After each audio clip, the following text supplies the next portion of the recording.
À ń dáfá ìwọ̀lẹ̀ lọ́wọ́ báyìí ní ààfin.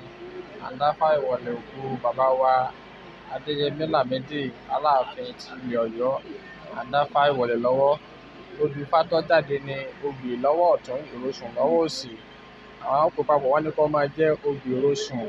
Obì ìrosùn ní Ifá ìwọ̀lẹ̀ òkú bàbá wa Adéyẹmí Lamidi Aláṣẹ kẹta.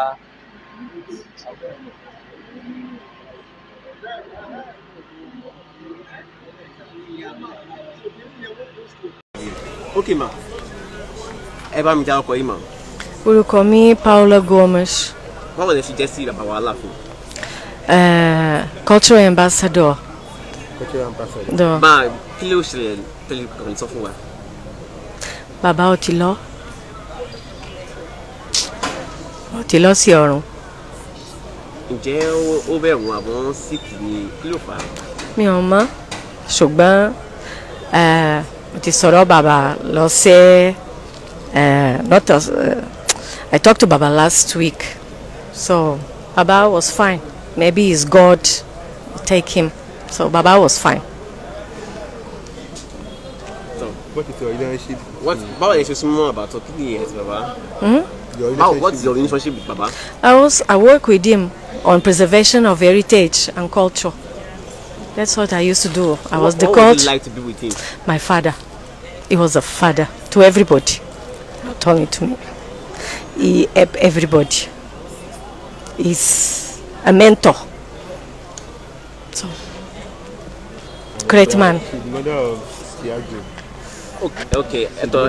Ẹ̀yà wálé ìyá Tiago ó ní abásọ̀rọ̀ tó jẹ́ ìkan lára àwọn PA bàbá wa Aláàfin. Cultural ambassador.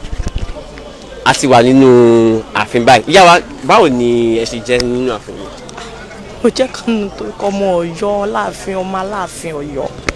Báwo wá ní ìṣẹ̀lẹ̀ yìí? Báwo ló ṣe rí lára yín? Àtàndá ikubabayeye. Bàbá mi Àtàndá. Àtàndá ṣe bẹ́ẹ̀ ó lọ bá àwọn bàbá rẹ̀ ni. Ọ̀run rere fún olórí, ọ̀run dẹ̀dẹ̀ náà ni ó dẹ̀lẹ̀ fún rẹ̀. Eyín sí lọ láfárá, pòpòdó sí lọ nísàrẹ̀.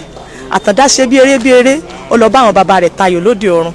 Àtàndá ti ṣe bíríbírí, Àtàndá ti sọ fún wa. Bàbá mi sọ ní bí ọ̀sẹ̀ méjì sísìn. Ó pè wá, ó ní òun rí bàbá òun tó pe òun o pé ó ti tó kóun máa bọ̀. Àyà mi já, ẹ̀rù bà wá pé ẹ̀rí bàbá yẹn rílì ó ní òun rí bàbá òun ní àṣẹ ó sì pé òrìṣà ni ẹ́. Ṣùgbọ́n Ṣàngó ni Aláàfin, Aláàfin ni Ṣàngó. Ibi ẹ̀rù Àtàndá ti bà mí. Ọjọ́ jàkúta tí ó jẹ́ òòṣà Ṣàngó. Ọjọ́ náà l'Àtàndá ló gba bẹ́ẹ̀ ló gbèrúkúrú jẹ lọ́wọ́ ẹ̀bọra. A dúpẹ́ lọ́wọ́ ọkú torí pé Àtàndá ṣe tó yẹ kó ṣe. Ó bímọ, ó fi kékeré joyè, ó sì fọlá jẹ́, ó fọrọ̀ jẹ́, ó fẹ̀mí gúngùn jẹ́. Lágbára àwọn mọ̀lẹ́ ìgbà mọ̀lẹ́, lágbára àwọn tí wọ́n ti tẹ̀lé Ọ̀yọ́ yìí dó, ilẹ̀ Ọ̀yọ́ ò ní yọ gbogbo wa lẹ́yìn Àtàndá ikubabayeye. A dúpẹ́ gbogbo ilé o. Akọ afẹ́ra kó Àtàndá ikubabayeye. Tó àwọn a ti wà nínú ààfin báyìí níbi tí a ti ń bá àwọn èèyàn sọ̀rọ̀.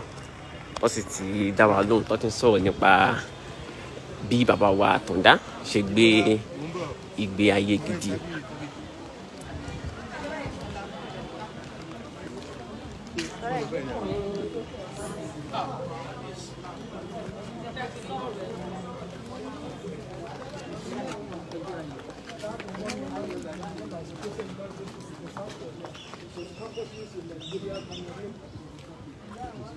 Just too numerous to mention about his achievements or who he was while alive.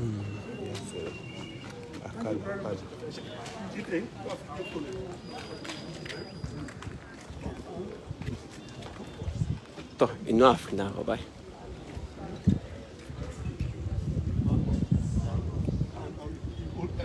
Very big.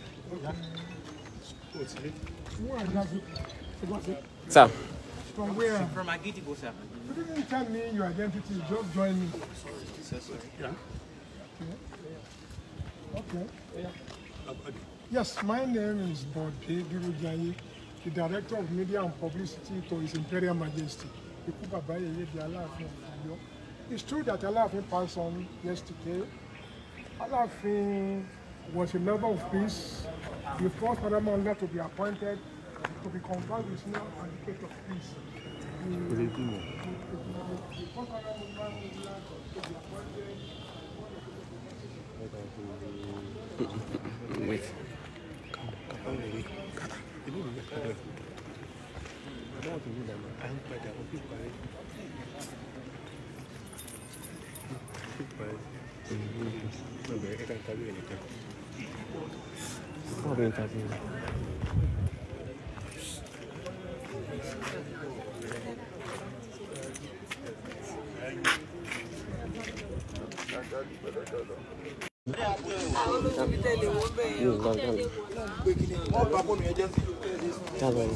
Yes, sir. I'm looking at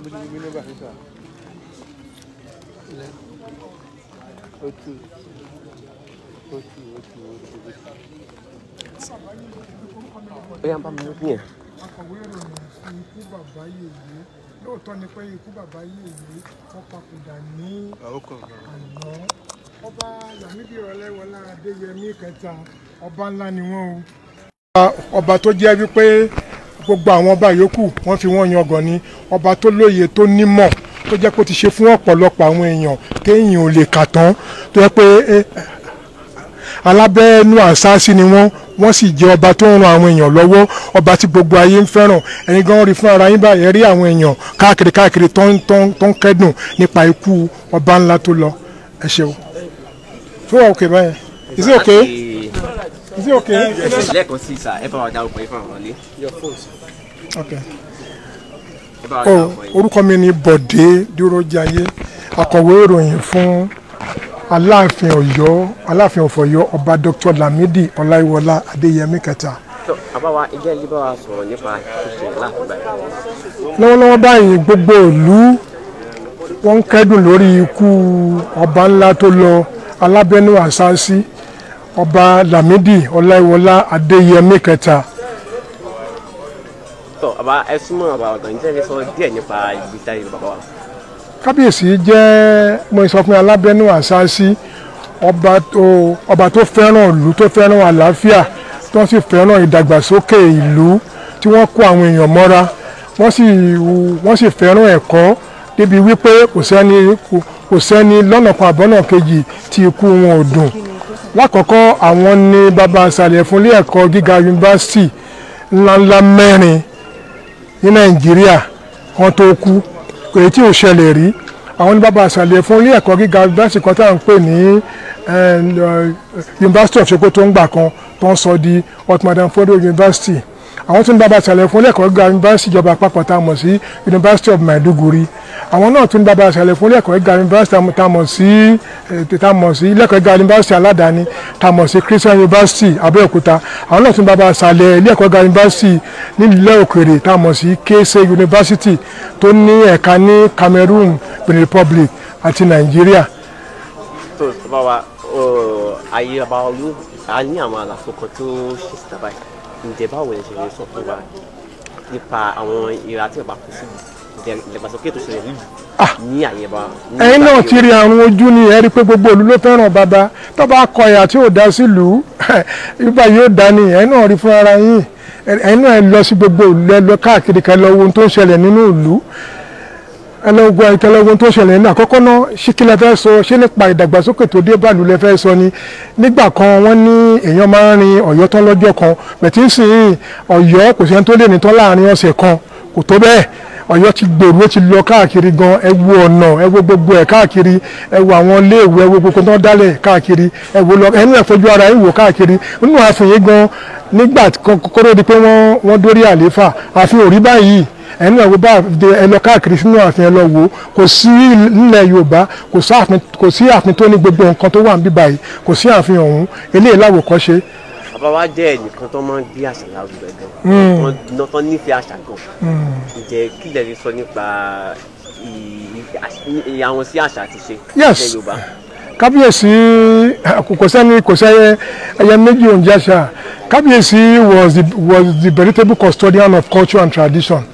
Ìyẹn wọn kò sí nǹkan tó ń jẹ atari wọn níbi ìmúra níbi ìmúra tí wọ́n bá dé òde àwọn ọba ńlá míì wọ́n máa ń jí kábíyèsí wò ni wọ́n wo ìmúra wọn àwọn náà fẹ́ ṣe orúkọ tí bàbá ń ṣe ẹ wo abẹ tí ajá tó máa ń dé ẹ wò kò pẹ́ méjì àfẹ́ tó wá fẹ́ kọ́pì wọn nìyẹn ẹgẹ́ tiẹ̀ ẹ wá níbi tó máa ń dé ẹ wo múra wọn àwọn ọba ńlá mi máa ń wo ìmúra kábíyèsí pé ẹ wí bàbá yìí ṣe múra bàtà ní o aṣọ ní o fìlà ní o tòmáàtì ní kò wá sí kábíyèsí ní ọba tó jẹ́ pé wọ́n dìde tí wọ́n ń jagun ọ̀rọ̀ intellectual warfare lórí wípé àṣà wa ti parun kò gbọ́dọ̀ parun pàápàá jùlọ àṣà Yorùbá àgbọ́dọ̀ yìí ó parun bàbá náà kọ́ dìde tí wọ́n bẹ̀rẹ̀ kí náà ti ń pè yẹn gbogbo nǹkan ṣẹ̀ǹbáyé wa ìkíni ni o ìjẹun ni o ìmúra ni olóòkan lọ́kan ẹ má tẹ̀yẹ ká sọ yẹn mọ́ kábíyèsí ọba